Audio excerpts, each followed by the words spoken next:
السلام علیکم۔ سونے کے بعد انسان کی روح کہاں چلی جاتی ہے؟ وہی تو ہے جو رات کو سونے کی حالت میں تمہاری روح قبض کر لیتا ہے اور جو کچھ تم دن میں کرتے ہو اس سے خبر رکھتا ہے، پھر تمہیں دن میں اٹھا دیتا ہے تاکہ یہی سلسلہ جاری رکھ کر زندگی کی مدتیں معین پوری کر دی جائے۔ پھر تم سب کو اسی کی طرف لوٹ کر جانا ہے۔ پھر وہ تم کو تمہارے عمل جو تم کرتے رہتے ہو ایک کے بعد ایک کر کر بتائے گا، اور وہ اپنے بندوں پر غالب ہے اور تم پر نگہبان مقرر کیے رکھتا ہے، یہاں تک کہ جب تم نے کسی کی موت آتی ہے تو ہمارے فرشتے ان کی روح قبض کر لیتے ہیں اور کسی طرح کی کوتاہی نہیں کرتے۔ پھر قیامت کے دن تمام لوگوں اپنے مالک کے برحق اللہ تعالیٰ کے پاس واپس بلائیں گے۔ سن لو کہ حکم اسی کا ہے اور وہ نہایت ہی جلد حساب لینے والا ہے۔ اللہ تعالیٰ نے انسانوں کو سب سے خوبصورت اور احسن شکل پر تخلیق فرمایا، اور تخلیق انسانی میں اللہ تعالیٰ کی قدرت بے شمار جلوے نشانیاں ہیں۔ اللہ تعالیٰ نے انسانی جسم کو بنا کر ان کو روح سے روشن اور منور کیا اور جسم کے اندر جان داخل کی ہے۔ اب جب تک یہ روح انسانی جسم کے اندر ہے تب تک انسان زندہ ہے۔ جب یہ روح جسم سے نکل جائے گی اس وقت انسان مر جاتا ہے، اور ایسا اس وقت ہوتا ہے جب انسان کی عمر ختم ہو جاتی ہے۔ لیکن کیا آپ جانتے ہیں کہ ہر انسان کی ایک جیسی زندگی جاتی ہے جس کے اندر وہ روز مرتا ہے اور روز جیتا ہے؟ آج اس ویڈیو میں ہم آپ کو اسی زندگی اور موت کے بارے میں بتائیں گے کہ کس طرح انسان روز مرتا ہے اور روز زندہ ہوتا ہے۔ اور کیا آپ جانتے ہیں کہ جب انسان سو جاتا ہے تو اس کی روح کہاں چلی جاتی ہے، اور انسان خواب کے اندر جو کچھ بھی دیکھتا ہے کیا وہ سچ ہوتا ہے یا جھوٹ؟ اور نیک لوگوں کی روح سونے کے بعد زیادہ تر کہاں سفر کرتی ہے اور برے لوگوں کی روح سونے کے بعد کہاں سفر کرتی ہے؟ ان تمام سوالات کے جواب قرآن و حدیث کی روشنی میں آج اس ویڈیو میں ہم آپ کو بتائیں گے، لہٰذا آپ سے گزارش ہے کہ ہمارے اس ویڈیو کو اینڈ تک ضرور دیکھیے گا۔ روح کی تخلیق اللہ تعالیٰ کے حکم سے ہوئی۔ روح امر ربی ہے۔ جس طرح دنیا میں انسانی جسم کا لباس کپڑے ہے، اسی طرح اللہ تعالیٰ نے روح کا لباس انسانی جسم کا بنایا ہے۔ اسی وجہ سے جب جسم میں روح نکل جاتی ہے تو جسم بیکار ہو جاتا ہے۔ پیارے دوستو، روح دو طرح کی ہوتی ہے، ایک نیک جو کہ نیک اعمال کرتی ہے، اور دوسری بدکار اور گناہگار روح جو برے عمل کرتی ہے۔ انسان کو جو بھی خواب آتے ہیں یا تو وہ خواب میں جہاں بھی کہیں جاتا ہے جس سے انسان کی سوچ سے اعمال کا دخل ہوتا ہے۔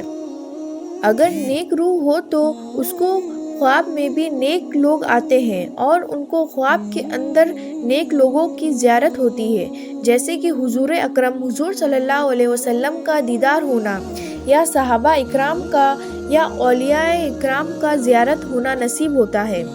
اور اسی طرح نیک روح جب خواب میں کہیں سفر کرتی ہے تو اس کا سفر بھی نیک ہوتا ہے، اور وہ خواب میں نیک چیزوں کو دیکھتی ہے۔ جو بدکار روح ہوتی ہے وہ برے لوگوں کی طرف مائل ہوتی ہے۔ ایسی روح پر شیطان کا قبضہ ہوتا ہے۔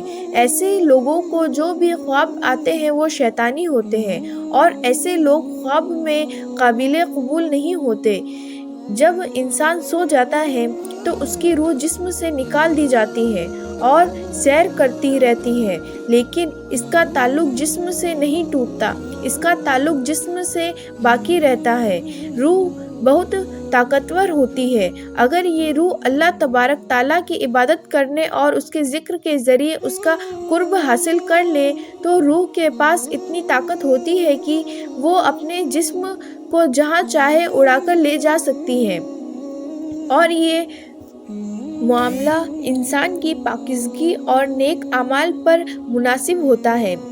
روایت میں آتا ہے کہ ایک مرتبہ حضرت علی رضی اللہ تعالیٰ عنہ جمعے کی تیاری فرما رہے تھے۔ جب خطبہ شروع ہوا تو حضرت علی رضی اللہ تعالیٰ عنہ نے روح کے بارے میں بیان کرنا شروع کیا۔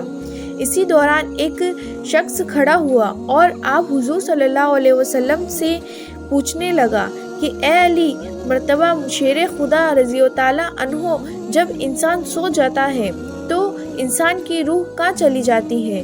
کیا روح جسم سے جدا ہو جاتی ہے؟ تو حضرت علی رضی اللہ تعالیٰ عنہ نے ارشاد فرمایا، میں تمہارے جسم اور ہر انسان کے جسم میں جو روح اللہ تعالیٰ نے ڈالی ہے یہ 3 حصوں میں تقسیم ہے۔